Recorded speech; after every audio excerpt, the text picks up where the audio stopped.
Estamos aqui para mais uma aula de biologia e o assunto de hoje são os ácidos nucleicos.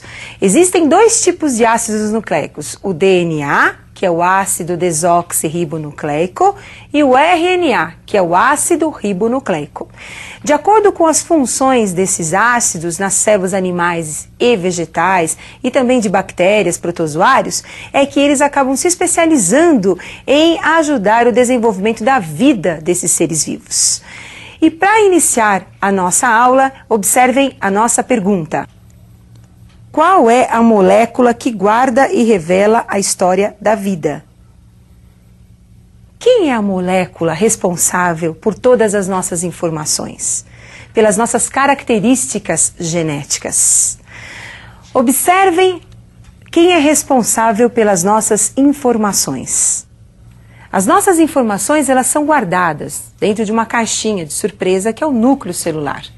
Lá nós vamos encontrar as unidades hereditárias, que são os cromossomos. A célula humana, ela apresenta 46 cromossomos. Temos agora um detalhe da estrutura do cromossomo. A fita do cromossomo. Observem que o cromossomo é formado por duas fitas de moléculas, que é o DNA. No DNA, nós vamos encontrar as nossas informações genéticas. Essa fita imensa apresenta em algumas partes um segmento restrito à informação genética que é o nosso gene. É ele que é responsável pela nossa hereditariedade. O DNA, então, é uma molécula formada por duas cadeias, como vocês observaram. São duas hélices, duas fitas, que são formadas por subunidades conhecidas como nucleotídeos. Quem são os nucleotídeos? São subunidades do DNA. Nós temos 4 tipos de nucleotídeos formando a molécula de DNA. Observem os tipos de nucleotídeos. Todo nucleotídeo tem um açúcar, que é a desoxirribose. Esse açúcar é formado por 5 carbonos, também conhecido como uma pentose.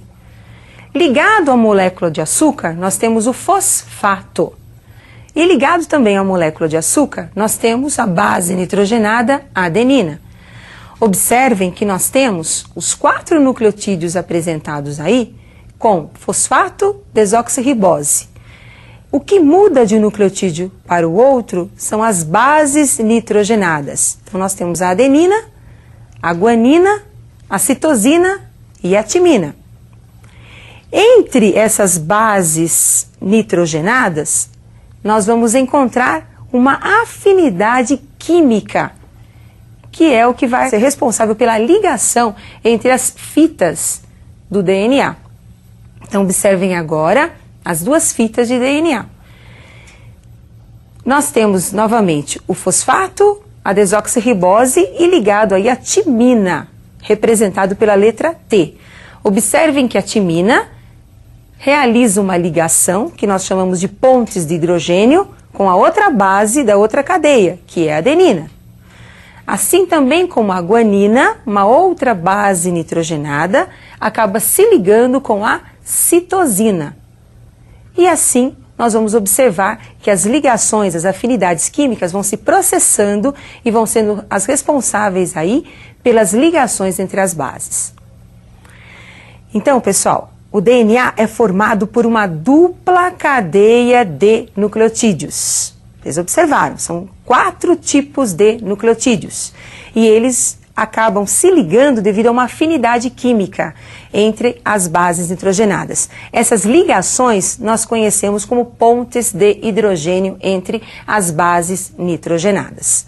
Agora, a partir do DNA, nós vamos produzir um outro ácido, que é o ácido ribonucleico.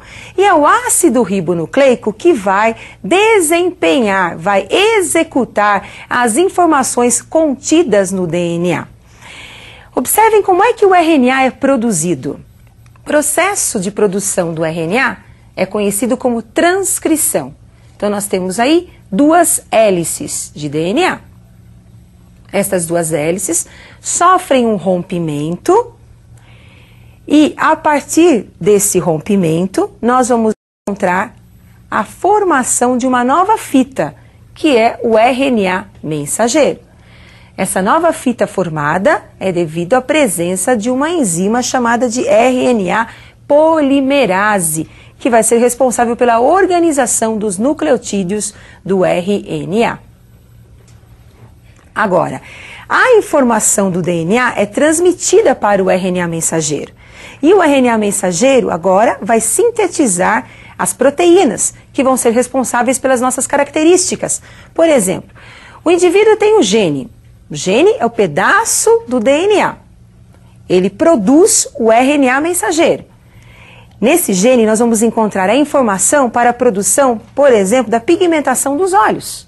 O RNA mensageiro vai produzir a proteína que vai ser responsável pela pigmentação dos olhos do indivíduo. No nosso caso, na espécie humana. Agora, nós temos apenas o RNA mensageiro? Não. A partir do DNA, nós poderemos formar 3 tipos de RNAs. O RNA mensageiro, como nós escrevemos, o RNA ribossômico, que vai formar os ribossomos, onde ocorrerá a síntese de proteínas, e o RNA transportador, que vai transportar os aminoácidos até os ribossomos para ser formada a proteína, que vai ser responsável pela nossa característica, pelo nosso caráter. Muito bem. Agora, observem que todo esse material genético, todo o DNA da célula tem que ser o mesmo para todas as células. Então, para que não seja perdida nenhuma informação, o que é necessário? Que essa informação do DNA passe por um processo de duplicação. Esse processo nós chamamos de replicação. E eu gostaria que você acompanhasse a replicação do DNA. Nós temos 2 fitas de DNA. Percebam que ocorre uma separação entre essas fitas. A molécula mãe separou-se em 2 moléculas filhas. Posteriormente ocorrerá a entrada de nucleotídeos, que serão organizados pela enzima conhecida como DNA polimerase, formando as duplas hélices de DNA. Então temos aí agora 2 moléculas de DNA. Observaram? Então, tínhamos uma molécula de DNA que passou por um processo conhecido como replicação. Então, replicação, nós vamos ter aí cópias idênticas da mesma informação genética do DNA, formando 2 novas hélices. Só que cada nova hélice, ela apresenta metade da molécula mãe e metade de uma molécula filha, que foi produzida pela entrada de novos nucleotídeos, que foram ingeridos pela nossa nutrição. Agora, como é que o DNA consegue passar de uma célula mãe para as células filhas? Através de um processo de divisão celular, que é conhecido como a mitose ou divisão celular. Muito bem, agora eu gostaria que vocês acompanhassem algumas diferenças importantes entre DNA e o RNA. Então, o DNA apresenta uma cadeia dupla de nucleotídeos, enquanto o RNA nós vamos encontrar uma cadeia simples de nucleotídeos. No DNA, o açúcar é a desoxirribose, enquanto que no RNA o açúcar é a ribose. As bases nitrogenadas do DNA são a adenina, timina, citosina e guanina. Enquanto que no RNA, no lugar da timina, nós temos aí uma base nova, a uracila. Então, a adenina, ela passa por um processo de ligação com a uracila no RNA e a citosina com a guanina. E isso você não pode esquecer. O DNA é formado por uma dupla cadeia de nucleotídeos e nós temos a presença da base nitrogenada timina, enquanto que o RNA é formado por uma cadeia simples de nucleotídeos, onde nós vamos encontrar uma base importante que é a uracila. É o que vai diferenciar o DNA do RNA.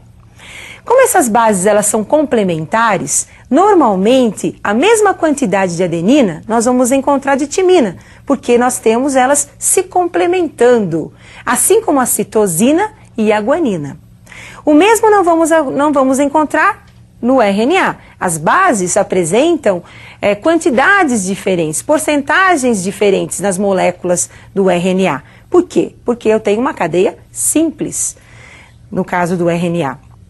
Agora eu preparei um exercício para que vocês possam aprofundar um pouquinho as informações genéticas de dois seres vivos, que nós vamos chamar de A e B.